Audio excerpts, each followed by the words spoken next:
Hello বন্ধুরা, তোমরা সবাই কেমন আছো? আশা করি সবাই ভালোই আছে। তো দেখো, তোমরা সবাই জানো আমাদের প্রত্যেক অমাবস্যাতেই মায়ের পুজো হয়, কিন্তু এই অমাবস্যার পুজোটা আমিই করব। তো দেখো, মাকে প্রথমে মালাগুলো পরিয়ে দিচ্ছি। মাই করতো, মায়ের একটু অসুস্থতার কারণে আমি করব পুজোটা। তো আমি মালাগুলো পরিয়ে দিচ্ছি মাকে।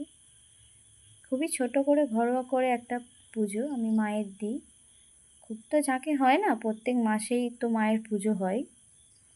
তো দেখো, আমি এক এক করে মালাগুলো পরিয়ে দিচ্ছি। আজকে আমার ভিডিওটা কিন্তু আমার বর করে দিচ্ছে।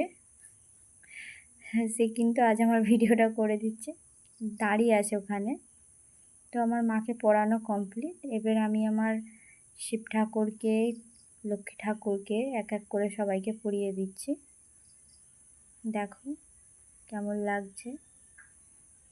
ওটা আমার লক্ষ্মী মা, এটা গৌর নিতাই, ওই ধারেরটা নিতাই, এটা কৃষ্ণ রাধিকা,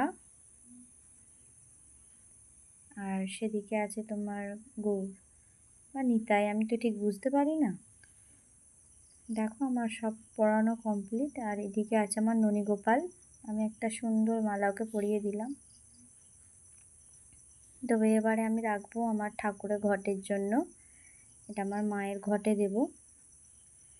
তো আর একটা আছে, ওইটা আমি আমার মায়ের হাতে দেব। গীতাতে দিলাম, আর জগন্নাথ ছিল, মা শারদা ছিল।